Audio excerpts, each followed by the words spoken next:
ഇപ്പോൾ SFI എറണാകുളം ജില്ലാ secretary Arjun കൂടി ചേരുന്നു. അർജുൻ, 2 കിലോളം കഞ്ചാവ് കളമശ്ശേരിയിൽ നിന്ന് പിടിച്ചെടുക്കുന്നു. അതുമായി ബന്ധപ്പെട്ട് SFIക്കെതിരെ ആരോപണം ആദ്യഘട്ടത്തിൽ ഉയർന്നു വന്നിരുന്നു. പിന്നീട് ഇതുമായി ബന്ധപ്പെട്ട് കൂടുതൽ വിവരങ്ങൾ വരുമ്പോൾ KSUമായി ബന്ധപ്പെട്ട ആൾക്കാർ കൂടി ഇതുമായി ബന്ധപ്പെട്ട് പ്രവർത്തിച്ചിരിക്കുന്നു എന്ന സൂചനയാണ് ലഭ്യമാകുന്നത്. എന്താണ് ഈ കോളേജിനുള്ളിൽ സംഭവിച്ചത്?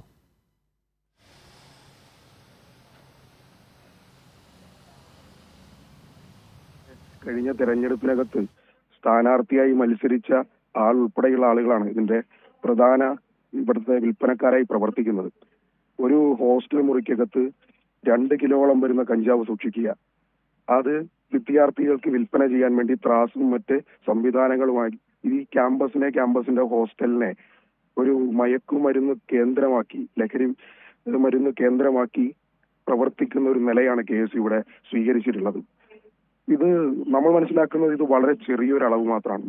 ഇതിനപ്പുറത്തേക്കുള്ള വലിയ അളവിലുള്ള ലഹരി പദാർത്ഥങ്ങൾ ഇവരുടെ കൈവശമുണ്ട്. ഈ ഹോസ്റ്റലിനകത്ത് വിദ്യാർത്ഥികളിലേക്ക് ഇതിങ്ങനെ എത്തിക്കുന്ന ഉറവിടം അത് കൃത്യമായ അന്വേഷണത്തിലൂടെ കണ്ടെത്തണം എന്നുള്ളതാണ് SFI ഇതുമായി ബന്ധപ്പെട്ട് സൂചിപ്പിക്കാനായിട്ടുള്ളത്. ഇന്ന് രാവിലെ മുതൽ SFIയുടെ പ്രവർത്തകരാണ് ഇത്തരത്തിൽ പിടിയിലായിട്ടുള്ളത് എന്നുള്ള നിലയിലായിരുന്നു മാധ്യമങ്ങളാകമാനം വാർത്ത കൊടുക്കുന്ന ഒരു നിലയുണ്ടായിട്ടുള്ളത്. സ്വാഭാവികമായിട്ടും നിങ്ങളിത് പരിശോധിച്ചാൽ മനസ്സിലാവും. ഇതിന്റെ ഈ സാക്ഷികളായി മഹസർ സാക്ഷികളായി ഇതിനകത്ത് ഒപ്പിട്ടിട്ടുള്ളത് SFIയുടെ യൂണിറ്റ് സെക്രട്ടറിയും പ്രസിഡന്റുമാണ്. സ്വാഭാവികമായിട്ടും നമ്മൾ ഇത്തരം ഒരു തരത്തിലുമുള്ള അരാജകത്വ പ്രവണതകളെയും പ്രോത്സാഹിപ്പിക്കില്ല എന്നുള്ള ബോധ്യത്തിന്റെ അടിസ്ഥാനത്തിൽ തന്നെയാണ് നമ്മൾ ആ നിലപാട് സ്വീകരിച്ചിട്ടുള്ളത്. പിന്നെ SFIയുടെ പ്രവർത്തകൻ ഇതിനകത്ത് ഉൾപ്പെട്ടിട്ടുണ്ടെന്ന് പറയുന്നു. സ്വാഭാവികമായിട്ടും അയാളുടെ ഹോസ്റ്റൽ മുറിക്കകത്ത് നിന്നാണ് ഇത് കണ്ടെത്തിയിട്ടുള്ളത്. ഹോസ്റ്റൽ മുറിക്കകത്ത് നിന്ന് അത് കണ്ടെത്തുമ്പോൾ സ്വാഭാവികമായിട്ടും അയാളുടെ ഉത്തരവാദിത്വം, അയാൾ SFIയുടെ ഒരു യൂണിയൻ ഭാരവാഹിയായിരിക്കുന്ന ഒരാൾ അയാളുടെ മുറിക്കകത്ത് അത് വന്നതിന് ഉത്തരവാദിത്വം അത് ഗൗരവമായി തന്നെ നമ്മൾ പരിശോധിക്കേണ്ടതാണ്. എന്നിരുന്നാൽ പോലും ഈ ഹോസ്റ്റലിനകത്തും മറ്റ് KSU പ്രവർത്തകർ, ഈ 2 കിലോ പിടിച്ചിട്ടുള്ള KSUവിന്റെ പ്രവർത്തകരുടെ അതേ നിലയിൽ പ്രവർത്തിക്കുന്ന ആളുകൾ തന്നെയാണ് ഇപ്പോൾ SFIയുടെ പ്രവർത്തകനായിട്ടുള്ള നമ്മുടെ അഭിരാജ് എന്ന് പറയുന്ന വിദ്യാർത്ഥിയുടെ കൂടെ താമസിച്ചിട്ടുള്ളത്. അവർ വിൽപ്പനയ്ക്ക് വേണ്ടി കൊണ്ടുവന്നിട്ടുള്ള ഈ പറയുന്ന പൊതികളാണ് ഈ അഭിരാജിന്റെ റൂമിൽ നിന്ന് കണ്ടെത്തുന്ന ഒരു നില ഉണ്ടായിട്ടുള്ളത്. അതിന്റെ പേരിൽ വ്യാപകമായി SFI ആണ് ഇത്തരത്തിൽ ഇങ്ങനെ ഈ ക്യാമ്പസിനകത്ത് ഹോസ്റ്റൽ മുറിക്കകത്ത് ഇതിന്റെ വിൽപ്പന നടത്തുന്നത്, ഇത് ഉപയോഗം നടത്തുന്നത് എന്നുള്ള പ്രചരണമുണ്ട്. അത് പോളിടെക്നിക്കിലെ വിദ്യാർത്ഥികൾക്ക് കൃത്യമായിട്ട് അറിയാം ഇത് ആരൊക്കെയാണ്, ഏതൊക്കെ നിലയിലാണ്. അഭിരാജിനെ പറ്റി ഈ ക്യാമ്പസിനകത്തും അയാളുടെ അധ്യാപകർക്കും പ്രിൻസിപ്പലും ഉൾപ്പെടെയുള്ള ആളുകൾക്ക് നല്ല ബോധ്യമുണ്ട്.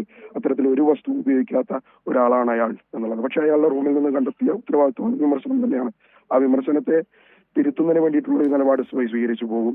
പക്ഷേ ഇതിനകത്ത് മനസ്സിലാക്കേണ്ടത് വലിയ അളവിലുള്ള ഇത്തരത്തിലുള്ള കഞ്ചാവ് പൊതികൾ പിടിച്ചെടുത്ത ആ വിദ്യാർത്ഥികൾക്കെതിരെ കേസെടുക്കുന്നതിന് വേണ്ടിയോ ആ വിദ്യാർത്ഥികൾ റൂമിൽ നിന്ന് ഓടി രക്ഷപ്പെടുന്ന നില ഉണ്ടായിട്ടുണ്ട്. 2 വിദ്യാർത്ഥികളിൽ നിന്ന് ഓടി രക്ഷപ്പെടുന്ന നില ഉണ്ടായിട്ടുണ്ട്. അവർക്കെതിരെ കേസെടുക്കുന്നതിന് വേണ്ടിയിട്ടും തയ്യാറായില്ല. നിരന്തരമായിട്ട് ഈ വിദ്യാർത്ഥികൾ മറ്റു വിവരങ്ങൾ പുറത്തുന്നതിന്റെ അടിസ്ഥാനത്തിലാണ് ഇപ്പോൾ ആ വിദ്യാർത്ഥികൾക്കെതിരെ കേസെടുക്കാൻ വേണ്ടി പോലീസ് നിർബന്ധിതമായത്.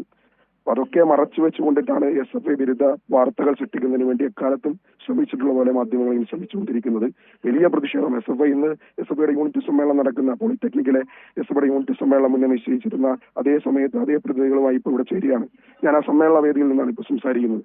ഇവിടെ SFIയുമായി ബന്ധപ്പെട്ട് വിദ്യാർത്ഥികൾക്ക് യാതൊരു ആക്ഷേപവുമില്ല. വിദ്യാർത്ഥികൾ SFIയോടൊപ്പം തന്നെ ഉണ്ട് എന്നുള്ള നിലയാണ്. വരും ദിവസങ്ങളിൽ വലിയ പ്രതിഷേധവും അതുപോലെ തന്നെ ഈ ക്യാമ്പസിനാകമാനം മോശപ്പെടുന്ന നിലയിലുള്ള പ്രസ്താവനകൾ മാധ്യമങ്ങളുടെ ഭാഗത്തുണ്ടായിട്ടുണ്ട്. അതിനൊക്കെ ഉള്ള ഒരു വലിയ പ്രതിഷേധം SFIയുടെ ഭാഗത്തുണ്ടാവും. ഈ ക്യാമ്പസിനകത്ത് ഇത്തരത്തിലുള്ള പ്രവർത്തനങ്ങൾ, ഹോസ്റ്റലിൽ കേന്ദ്രീകരിച്ചിറങ്ങുന്ന പ്രവർത്തനങ്ങൾക്കൊക്കെ ശക്തമായിട്ടുള്ള ഒരു പ്രതിഷേധം, ഇത്തരത്തിലുള്ള പ്രവണതകൾ ക്യാമ്പസുമായി ബന്ധപ്പെട്ട് ആവർത്തിക്കാതിരിക്കാനുള്ള നിലപാട് കൂടെ SFI സ്വീകരിച്ചു. അർജുൻ, ഒരു കാര്യം, ഈ തരത്തിൽ KSUവിന്റെ നേതാക്കൾ വലിയ തോതിൽ ആ ക്യാമ്പസിനുള്ളിൽ ലഹരി കച്ചവടം നടത്തുന്നു എന്നിരിക്കെ അത് ശക്തമായി ചെറുത്തു തോൽപ്പിക്കേണ്ടതല്ലേ? അക്കാര്യത്തിൽ SFI കൃത്യമായ ഒരു നിലപാട് സ്വീകരിക്കേണ്ടതല്ലേ? തീർച്ചയായിട്ടും SFIയുടെ യൂണിയനുള്ള ഒരു ക്യാമ്പസിനകത്ത് അത് എവിടെയാണെങ്കിലും അത് ഒരു തരത്തിലും നമുക്ക് അംഗീകരിച്ചു പോകാൻ വേണ്ടി കഴിയില്ല. അത് നമ്മുടെ വിമർശനമായി തന്നെ നമ്മളത് കണ്ടുകൊണ്ട് തന്നെ തുടർച്ചയിൽ ഭാവിയിൽ ഇത്തരത്തിലുള്ള പ്രവർത്തനങ്ങൾ ഉണ്ടാവാതിരിക്കാൻ വേണ്ടി ശക്തമായിട്ടുള്ള പ്രതിഷേധം ഇവിടുത്തെ നിയമ സംവിധാനങ്ങളുമായി ബന്ധപ്പെട്ടാണെങ്കിലും അധ്യാപകരുമായി ബന്ധപ്പെട്ടാണെങ്കിലും ക്യാമ്പസിനകത്ത് യൂണിയന്റെ നേതൃത്വത്തിൽ സംഘടിപ്പിക്കാൻ വേണ്ടി തന്നെയാണ് നമ്മൾ തീരുമാനിച്ചിട്ടുള്ളത്. തീർച്ചയായും അർജുൻ, SFI എറണാകുളം ജില്ലാ സെക്രട്ടറി അർജുനാണ് ഈ വിഷയത്തിൽ പ്രതികരിച്ചത്.